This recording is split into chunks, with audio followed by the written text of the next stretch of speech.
বন্ধুরা পায়েসটা তো খাওয়া যাবে না, কিন্তু বানালাম যখন তাই থালাতে দিয়ে দিলাম। তো খেতে খেতে যদি ঠান্ডা হয়ে যায় তাহলে খেয়ে নেওয়া যাবে।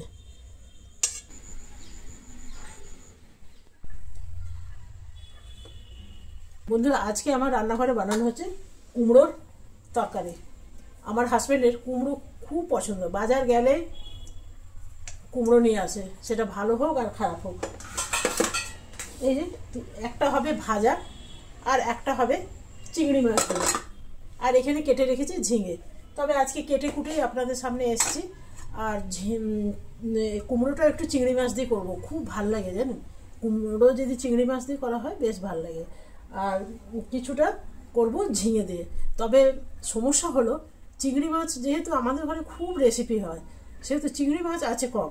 তবে আমার মনে হচ্ছে কুমড়োটার মধ্যে একটু চিংড়ি মাছ দিলে ভালো হয়। আপনাকে দেখাই, এরকম দুখানা আছে, না তিনখানা আছে। এটা ভাবছি কুমড়োতে দেবো। আর এরকম ছোট ছোট আছে, এটা ভাবছি ঝিঙেতে দেবো। তো কি করব বলুন, নাই যখন উপায় তো নেই, তো এগুলোই দিয়ে দেবো কুমড়োতে, ভাল লাগবে। চিংড়ি মাছের গন্ধটাই ভাল লাগে। আমার ভয়েসটা খারাপ আসতে পারে, কারণ কি সর্দি জ্বর হয়েছে তো সেই জন্যে ভয়েসটা খারাপ আসতে পারে। তো এগুলো একটু জল দিয়ে ধুয়ে নিই। তার মধ্যে আমার হাজব্যান্ডের আবার খেতে মন গেছে পায়েস। এইখানে ভেজে রেখেছি চাল, গোবিন্দভোগ চাল। এক এক দিন এক একটা পায়েস, চিনি হবে কম। মিষ্টিটা যদি যে কোনো জিনিসের পায়েসে বলুন, মিষ্টিতেই বলুন, যদি মিষ্টিটা একদম কম থাকে বা ঠিকঠাক থাকে, তাহলে পায়েস খেতেই বলুন, মিষ্টি খেতেই বলুন ভাল লাগে। অতিরিক্ত মিষ্টিটা ভাল লাগে না।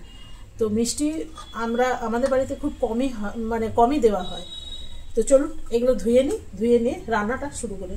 যদিও এগুলো সাধারণ রান্না, আপনারা সবাই জানেন, তবু আমার বাড়িতে হচ্ছে তাই দেখাচ্ছি। চলুন। আর আরেকটা কথা, হ্যাঁ, এগুলোর মধ্যে কোনো রকম মশলা পড়বে না, একদম বিনা মশলায় রান্না হবে। আপনারা খালি দেখুন, ভীষণ ভালো লাগবে। সবসময় মশলা দিয়ে তো আমরা খাই, বিনা মশলায় কিছু রান্না আপনারা করে দেখুন, ভালো লাগবে। কুমড়োর মধ্যে আমি নুন আর হলুদ মাখিয়ে নেব, এরপরে গরম তেলের মধ্যে দিয়ে দেবো। তবে কুমড়ো ভাজতে খুব সময় লাগে না, তো এটা ততক্ষণ ভাজা হোক। এদিকে আমি চিংড়ি মাছের মধ্যেও একটু নুন হলুদ মাখিয়ে নিই। এর আগেও আপনাকে বললাম চিংড়ি মাছ আছে খুব পরিমাণে অল্প, তো এইটা দিয়েই দুটো রান্না করতেই হবে। তো চলুন এদিকে এরপরে কুমড়োগুলো দেখে নিই। কুমড়োগুলো দেখলাম একদম ভাজা হয়ে গেছে, এরপরে নামিয়ে নেব। কুমড়ো ভাজা ভীষণ ভালো লাগে। এরপরে দেখছেন এই যে এটা হলো কুমড়ো, আর একটা নিয়ে নিয়েছি আলু। আপনারা চাইলে বিনা আলুতেও করতে পারবেন। আর চিংড়ি মাছগুলো একটু ভেজে নেবো, কুমড়ো তরকারিটা বসাবো। দেখছেন চিংড়ি মাছ তিনখানাই আছে, তবে তিনখানাই বেশ বড় বড়, আর সাথে দুটো ছোট ছোটও দিয়ে দিয়েছিলাম। তো এগুলো আর তেল আমি দেবো না, সেম তেলেই কিন্তু রান্না করব। দিয়ে দিলাম একটু পাঁচফোড়ন, আর দিয়ে দিলাম শুকনো লঙ্কা। এরপরে দিয়ে দেবো কুমড়োগুলো। এখানে কোনো রকম মশলা দেব না, এটা একটুখানি ভাজা হবে, ততক্ষণ দিয়ে দিলাম নুন আর দিয়ে দেবো হলুদ। এরপরে এগুলো একটু ভেজে নেব। আর এই দিকে গ্যাসটা জ্বালিয়ে নিলাম, কুমড়োটা করে দেবো ওই দিকে, আর এই দিকে বসিয়ে দেবো ঝিঙের তরকারিটা। দিয়ে দিলাম জল, এরপরে চিংড়ি মাছগুলো দিয়ে দিলাম কভার। এরপরে ওই দিকে এটা শিফট করে দেবো, আর এই দিকে বসিয়ে দেবো আরেকটা প্যান। এখানে ঝিঙে চিংড়িটা বানিয়ে নেবো, তাহলে দুদিকে দুটো রান্না হয়ে গেলে খুব তাড়াতাড়ি হয়েও যাবে। এরপরে চিংড়ি মাছগুলো প্রথমে আমি ভেজে নেব। দেখছেন কত অল্প চিংড়ি মাছ আছে। আর এরপরে আমি একটা জিনিস দিতে ভুলে গেছি, এখনই দিয়ে দেবো। দিয়ে দিলাম কালো জিরে। এদিকে সাইডে তেল আছে, তেলের মধ্যে ভাজা হয়ে যাবে, এটা একটু হলেই ভাজা হয়ে যাবে। এরপরে দিয়ে দেবো আমি পেঁয়াজ কেটে রেখেছি, সেই পেঁয়াজগুলো। এখানে একটা বড় সাইজের পেঁয়াজ আছে, মিহি কুচো করে আমি কেটে নিয়েছি। এরপরে দিয়ে দিলাম একটা টমেটো, আর ঝিঙে দিয়ে দিলাম। তবে ঝিঙেও খুব বেশি নেই, এখানে হাফ কিলো ঝিঙে আছে। ভালো করে এটা একটু ভেজে নেবো। আর এটা ঝিঙের থেকে খুব বেশি জল বেরোয়। দিয়ে দেবো নুন, আর দিয়ে দেবো হলুদ, আর জল দিতে লাগবে না, ঝিঙের জলেই রান্না হয়ে যাবে। দিয়ে দিলাম দুটো তেজপাতা, ভালো করে মিলিয়ে নিলাম। এরপরে দিয়ে দেবো একখানা কভার। তবে আমাদের এদিকে এখনও ভালো ঝিঙে পাওয়া যাচ্ছে, জানেন, একদম কচি কচি বীজ নেই। তো সেই জন্য ভাবলাম একটু ঝিঙে চিংড়ি বানানো যায়, আর আমার ভীষণ ভালো লাগে। কবে দুটো বসে দিয়েছি, এরপরে বসে দেবো পায়েস, তাহলে রান্না কমপ্লিট। কুমড়োটা একটু দেখে নিই।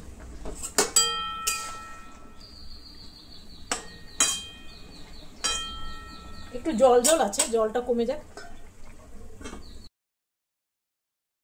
এদিকে ঝিঙে আর চিংড়ির তরকারিটাও আমার রেডি হয়ে গেছে। একটু ঝোল ঝোল রাখলাম, তাহলে ভাত দিয়ে খেতে বেশ ভালো লাগবে।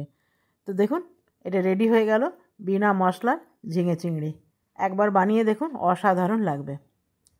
এবারে কুমড়োর তরকারিটা আমি একটু দেখে নিই। দেখুন কুমড়োর তরকারিটাও কিন্তু রেডি হয়ে গেছে, আলুগুলো সেদ্ধ হয়ে গেছে। আর এটা খেতে যা ভালো হয়েছে না, ভীষণ ভালো হয়েছে। কুমড়োর তরকারি বলে আমি দিলাম সামান্য একটু চিনি আর তেজপাতাগুলো ফেলে দিলাম। চলুন এটা এবারে নামিয়ে নেব।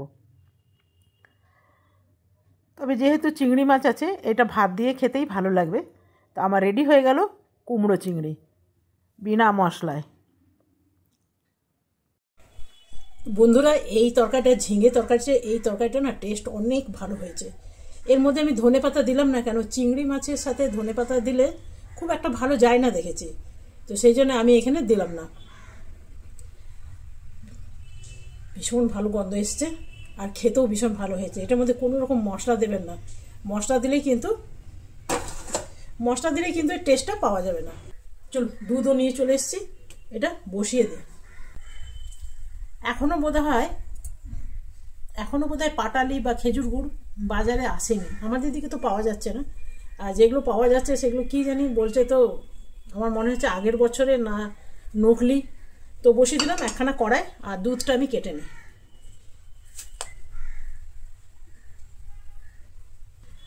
আমি এমনি প্যাকেটের দুধ দিয়ে বানাচ্ছি, আপনারা যে কোনো দুধ দিয়েই বানাতে পারবেন, ভালোই হয়।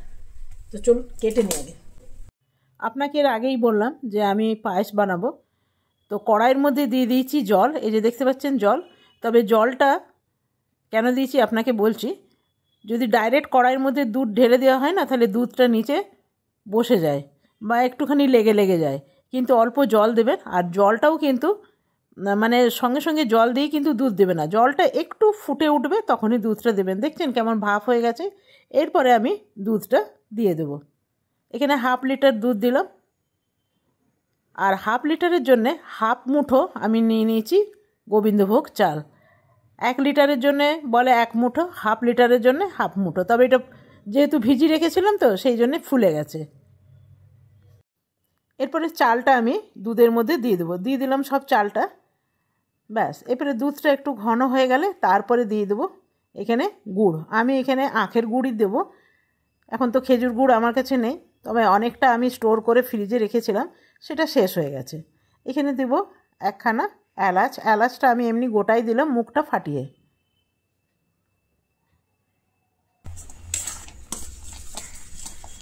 পায়েসটা হয়ে এসছে, এরপরে দিয়ে দেবো এই গুড়। এটা আমার কাছে গুঁড়ো আছে, গুড় দিয়েই বানাবো, একটু দেখতেও ভালো লাগে, খেতেও ভালো লাগে। তো দেখছেন পায়েসটা হয়ে এসছে, এরপরে গুড় দিয়ে দেবো। তবে একদম গ্যাসের ফ্লেমটা আমি লোতে রেখেছি, বা বন্ধ করে দিলেও ভালো হয়, না তো গুড় দেওয়ার সাথে সাথে কিন্তু দুধ অনেক সময় ফেটে যায়। তো সেই জন্যে কী করবেন, গ্যাসটা অফ করে দেবেন, তাহলে কোনো দিন ফাটবে না। এরপরে দিয়ে দিলাম একটু কিশমিশ। গ্যাসটা আমি একদম বন্ধ করে দিলাম। বন্ধুরা, পায়েস তো হয়ে গেল, কিন্তু পায়েসটা তো হয়ে গেল, তো দুপুরে খাওয়া যাবে না, বেশ গরম। এই গরম পায়েস ভালো লাগে না, একটু ঠান্ডা না হলে হবে না। এটা উপায় নেই, এটা রাত্রেই খেতে হবে। এখন ভাতটা বেড়ে নেই। পায়েস বসিয়ে আমি পুজো করে চান করে চলে এলাম। এই থালাটা বাড়ছি আমি আমার হাজব্যান্ডের জন্যে। তো এখানে নিয়ে নিয়েছি কুমড়ো চিংড়ি, আর নিয়ে নেবো ঝিঙে চিংড়ি। ব্যাস, এরপরে নিয়ে নেবো কুমড়ো ভাজা।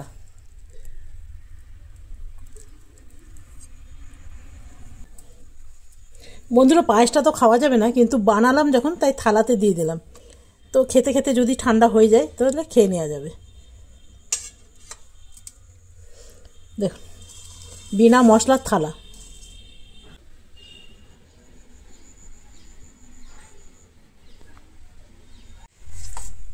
বন্ধুরা, আমার তৈরি হয়ে গেল বিনা মশলার থালা।